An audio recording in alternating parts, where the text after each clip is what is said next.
Welcome back to the NextGen Prophets podcast. I am your host, your mentor, and your big sister, Deborah Ann Danae Feltason. And guys, I don't know if you know this or not, but we are already just a few days away from our NextGen Prophet Summit. This is the first ever NextGen Prophet Summit that Michael and I have ever hosted. And my goodness, the breakthroughs, the connections, the open doors that are coming because of this summit have been phenomenal. Next week is preparation week, and then it is the weekend. I cannot wait to give you guys more updates on everything that's happening next week. But for right now, I'm going to slow it down and I'm going to tell you something very important. Okay, I hope you're pacing yourself. I hope you're listening.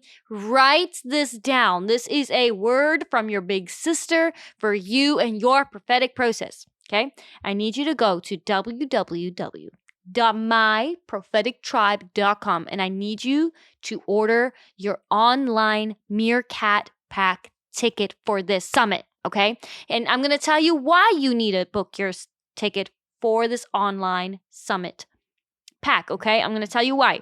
Here's why. We have spent the last 25 years perfecting the craft of online ministry.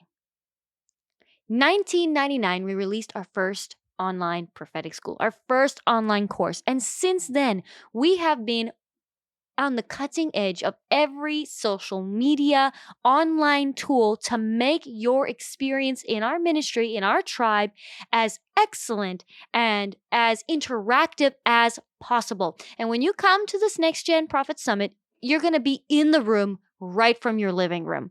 All right. We've had some tribe member that like to join us from their bedroom in their pajamas. You know, you're welcome to do that too. I personally don't recommend it for this particular event because you're going to have a front row seat. That's right. We are going to position you right there, stage center, stage left, so that you can have the interaction with our guest speakers as well as the rest of our tribe.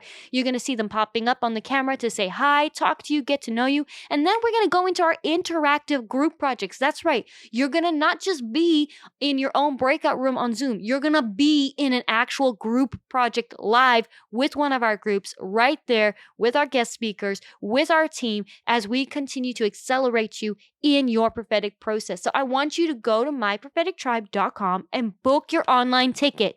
We've got just a few days before we get started. And look, I understand that you may not be able to make every single session. You know, the great thing about getting your online ticket, you get the email recap with the Zoom recording of each session. So if it's a little too late or it's a little too early or you're running to pick up the kids, you will get the recording. You will still get every beautiful moment of the worship, every beautiful Power Pack moment of the message, and even interactive group projects. You're not going to miss a thing. So book your ticket, and I'm going to jump into today's podcast because I want to talk to you a little bit about the warfare you face as a prophet when you begin to step out in your prophetic process. Now, look, we've been talking very in depth about your process these last few weeks. We've been talking about the culture, how you're meant to impact the world around you, how you're meant to impact the territory you're in. And this Next Gen Summit has really highlighted this effect.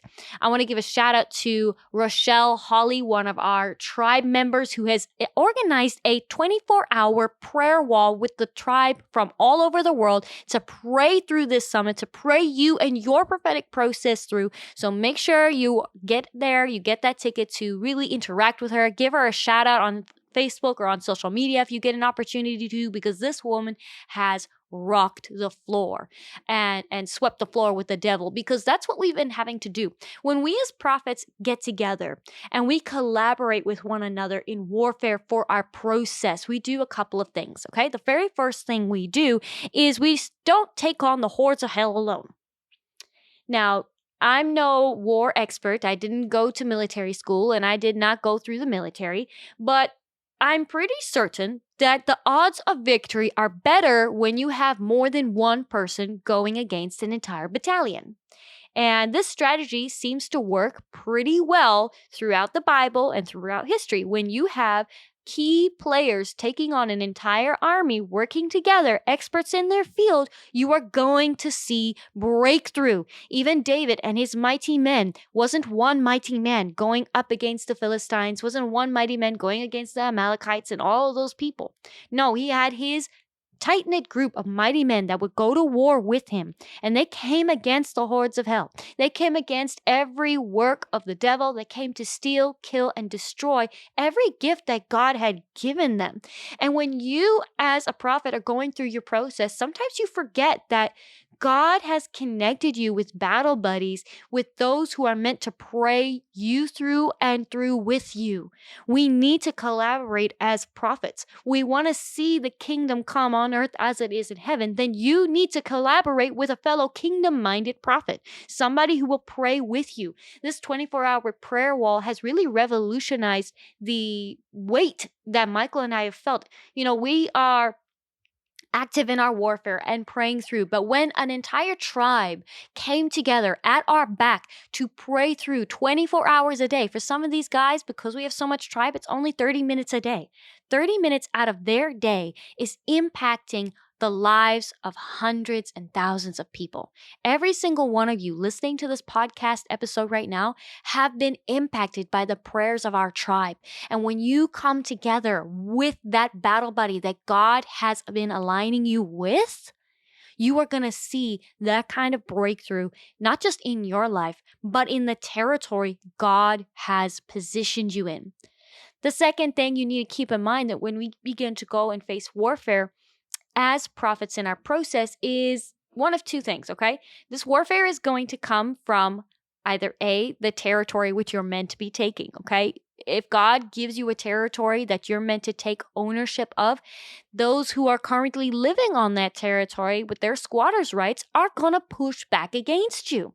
You're going to need to jump through a few spiritual and sometimes naturalistic loopholes in order to remove those squatters off of your land. God promised you that territory. God promised you that system, but you've had pushback, not just from coworkers, but you've had pushback from family members. You've had pushback from other Christians, unbelievers alike. You've had pushback everywhere you turn.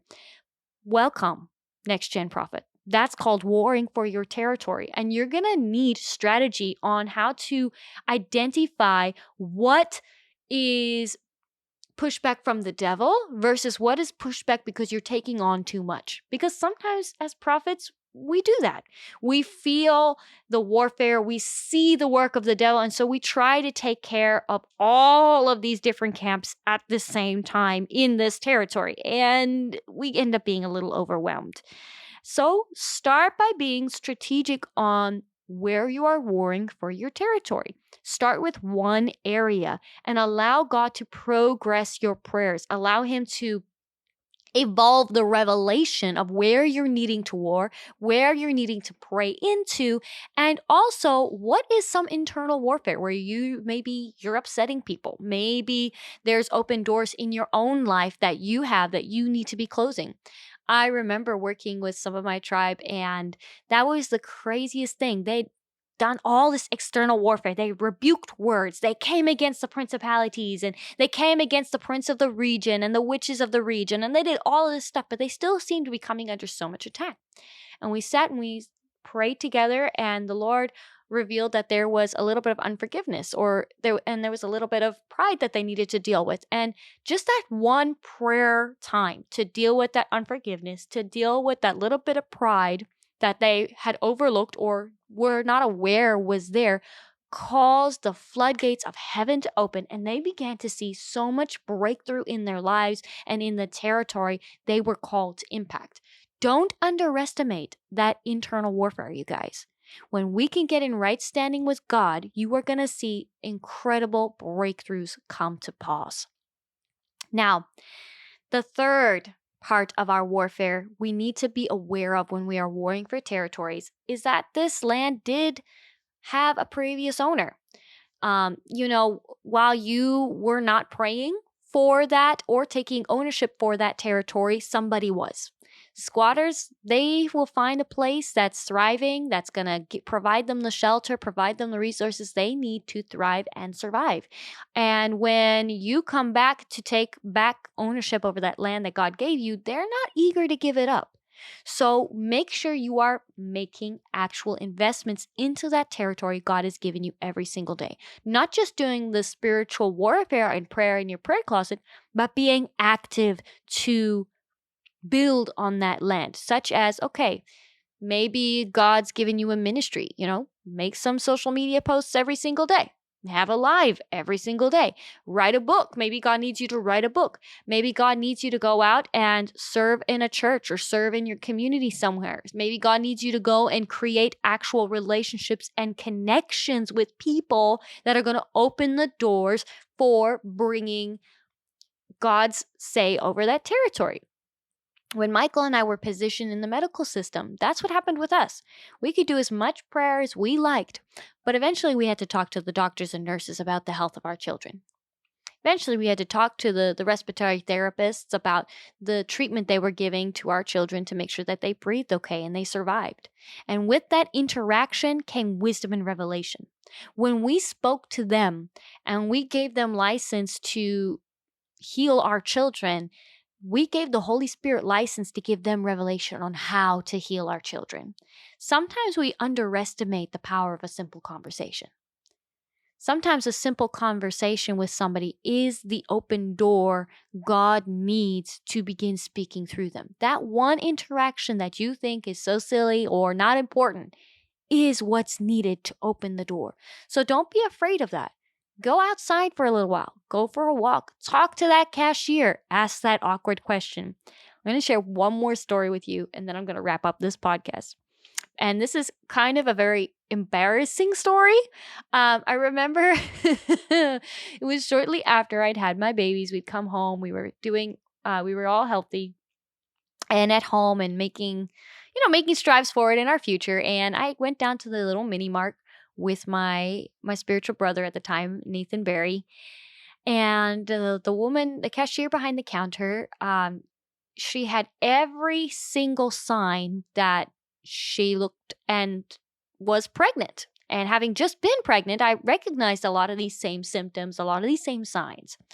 And so I think you can guess where this is going. So I asked her how far along she was in her pregnancy.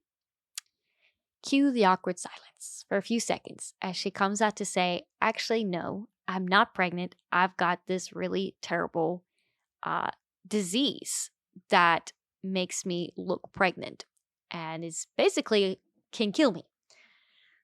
So in that moment, some wise words from my apostle and spiritual father, Craig Toch, came to mind. And he said, there's nothing more awkward than the person who asked the question being awkward. Get right in there. So I did. I jumped right in there and I said, okay, well, what is that like? Man, you must get this a lot. People asking you if you're pregnant. How does that make you feel? And just by jumping in there and having that conversation relaxed her, relaxed everybody around me, and we were able to have a really constructive conversation where when I left, she felt so much better. She felt hopeful. She felt joyful. And she said to me, thank you so much. Most people, when I tell them what's really going on, they feel so awkward and everything, and they just leave. But you weren't afraid to ask me how I felt. You weren't afraid to ask me what it was like to battle with this disease, and I really appreciated that. When you as a prophet are unashamed and unafraid to get in there with somebody and have that conversation, it may be awkward a couple of times. You may say some things you shouldn't, put your mouth in it. It's okay. Open your mouth because the scripture tells me God can work all things together for those who love the Lord. Take ground, prophet. You have been called to that territory. I know the pushback has made you doubt that call. I know the rejection has made you wonder if you miss God, but this is your big sister, having prayed for you, hearing from God, reminding you that yes, you are called to that territory. You didn't miss God. You did not step out of covering. You just need to push through and you just need to take ground. So, this is your big sister signing out. I will see you in tomorrow's podcast episode. And even better yet, I will see you in the Zoom room for our NextGen Prophets Summit happening on the 21st and 22nd of February. Go register. Go save your seat while there's still room in that Zoom room so that you can be there to interact and you don't miss a thing of what God is doing here in the NextGen Prophets. I love you guys tons, and I will see you tomorrow.